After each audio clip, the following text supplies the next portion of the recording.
ने टैग हटाकर उच्च गुणवत्ता वाले युद्ध वस्त्र के जरिए पति के साथ भावनात्मक संवाद का इरादा किया। आदमी ने ऑनलाइन 9.9 युआन में चांदी की चूड़ियां खरीदी। चुईहुआ को खुश करने के बावजूद शादी के बाद भी प्यार का फल नहीं मिला। चांदी की कलाई और युद्ध पोशाक अद्भुत चीजें हैं। 10-12 चुकाने का निर्णय जीवन भर पछताने का कारण बन सकता है। आदमी ने पन्ना फूल के हाथ बिस्तर पर रखे। दोनों की नजरें मिली और नफरत बढ़ गई। संक्षिप्त पाठ। जब मुझे लगा कि बड़ी लड़ाई होने वाली है, अचानक कुछ हुआ। संक्षिप्त पाठ। आदमी अचानक उत्तेजित होकर पत्नी की गोद में गिर पड़ा। चूंकि चुईहुआ के हाथ बंधे थे, वह अपने पैरों से बेहोश पति को जगाने की कोशिश कर रही थी, लेकिन वह ऐसा लग रहा था जैसे उसकी सांसें थम गई हों। और अचानक लाइट जली और बिस्तर के नीचे लुढ़क गई। एक मजबूर महिला घबराने लगी और बड़ी मुश्किल से उठ बैठी और चिल्लाती रही। तभी उसे एहसास हुआ कि उसका पति शायद नॉर्थ वेस्ट से नफरत करता था। क्यों हुआ? मुसीबत से निकलने के लिए बेताब थी, पर कितनी भी कोशिश करने पर भी सफल नहीं हो पाई। वह पति की मृत्यु को वास्तविकता समझने लगी। चुईहुआ निराशा में थी। तभी खिड़की के बाहर कदमों की आवाज आई और वह मदद के लिए दरवाजे की ओर चिल्लाने लगी। कुछ सेकंड बाद बाहर भी एक काला साया प्रकट हुआ। महिला नायक की अप्रत्याशित उम्मीद। आने वाला इंसान नहीं, एक जंगली कुत्ता था। चुईहुआ ने शुरुआत में इसे गंभीरता से नहीं लिया। जंगली कुत्ते ने पति को निशाना बनाया। शव को रात के खाने के लिए तैयार किया जा रहा है। किताब लाने पर चुईहुआ बर्दाश्त नहीं करेगी। कुत्ते शायद बंदरों की तरह नहीं डरते। पति की बांह से मांस का टुकड़ा खींच लिया, फिर बैठकर इसका आनंद लेना शुरू किया। खाना खत्म करने पर एक और टुकड़ा लाओ। चुईहुआ को पता है कि उसके पति का मांस खत्म होगा। मुझे महामारी से बचने का डर है। यह ने नायिका को तुरंत आशा की किरण दिखाई। पैर उठाकर मोबाइल से पुलिस बुलाने का इरादा बना लिया।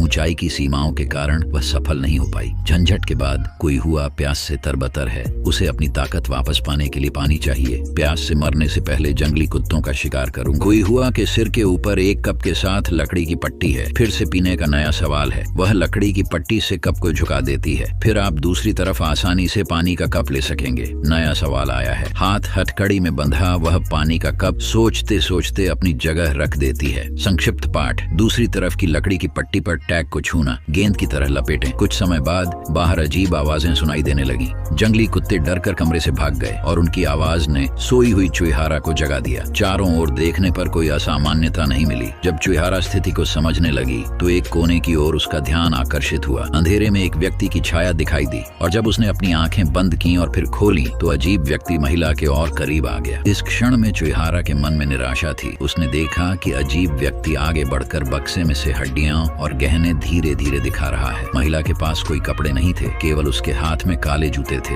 ये नहीं पता था कि यह किसका कपड़ा है। मैं सीधे देखने की हिम्मत नहीं कर पा रही, बस खुद को यह बताती हूँ कि यह सब एक माया है। अगले दिन जब मैं एक गहरी नींद से जागती हूँ तो देखती हूँ कि भेड़िया अभी भी मेरे पास है। लगता है कि कल रात जो कुछ भी मैंने देखा वह सिर्फ माया थी। ये सोचकर मेरा दिल थोड़ा हल्का होता है। फिर मैं थोड़ी और पानी पीती हूँ, लेकिन जब मैंने मुड़कर देखा तो जो दृश्य मैंने देखा उसने मेरे दिल को फिर से उलझा दिया। पति का शव सड़ने के कारण मक्खियों को आकर्षित कर चुका है और जमीन पर 2 पंक्तियों में खून के पद चिन्ह भी हैं। लगता है कि कल रात का अजीब व्यक्ति माया नहीं था और जो चीज मुझे सबसे ज्यादा डराती है वह भेड़िया। यह जानवर अब सड़ते मांस से संतुष्ट नहीं लगता, बल्कि वह महिला पात्र को घूर रहा है। मुझे समझ में आता है कि भेड़िया मेरी प्रतीक्षा कर रहा है और उस समय मुझे अपनी लाश भी बचाना मुश्किल होगा। यह सोचकर मैंने तय किया कि चाहे जो हो मुझे बाहर मत भागो। अचानक चुईहुआ को अपने पैरों के नीचे गीला और गर्म एहसास हुआ, जिससे वह डर गई और जंगली कुत्तों को भगा दिया। महिला जानती है कि उसे बैठकर इंतजार नहीं करना चाहिए क्योंकि उसकी ताकत कम हो रही है और कुत्तों का हमला बढ़ता जा रहा है। चूंकि ऐसा है, चुईहुआ ने बड़ा कदम उठाने का निर्णय लिया, भले ही उसे आत्म नुकसान का रास्ता अपनाना पड़े। चुईहुआ ने देखा कि उसके सिर के ऊपर की लकड़ी की पट्टी में दरार है, लेकिन मदद के लिए उसे हथकड़ी खोलनी होगी। चुईहुआ ने जीवित रहने के लिए आत्म नुकसान से बचने का निर्णय लिया। उसने पहले पानी का कप लिया, फिर अनिच्छा से सारा पानी गिरा दिया और लकड़ी के बोर्ड पर कप को तोड़ दिया। उसे कांच के टुकड़ों से होने वाले नुकसान की परवाह नहीं थी। उसने टूटी कांच की एक चशार्ड को अपनी कलाई पर रगड़ते हुए तीव्र दर्द सहा, जिससे उसे और चोट लगी। कभी न समझो कि औरतें पागल हैं। खून चिकनाई में मदद करता है। चुईहुआ ने कई बार चिल्लाने के बाद एक हाथ को छुड़ाया और पुलिस को बुलाने के लिए फोन उठाया, लेकिन वह काम नहीं कर रहा था। फिर उसने तुरंत दूसरी तरफ जाकर हथकड़ी की चाबी ले ली। इस तरह चुईहुआ ने स्वतंत्रता प्राप्त की, लेकिन खुशी मनाने का समय नहीं मिला। उसने पहले पानी पिया और फिर घाव पर पट्टी बांधी।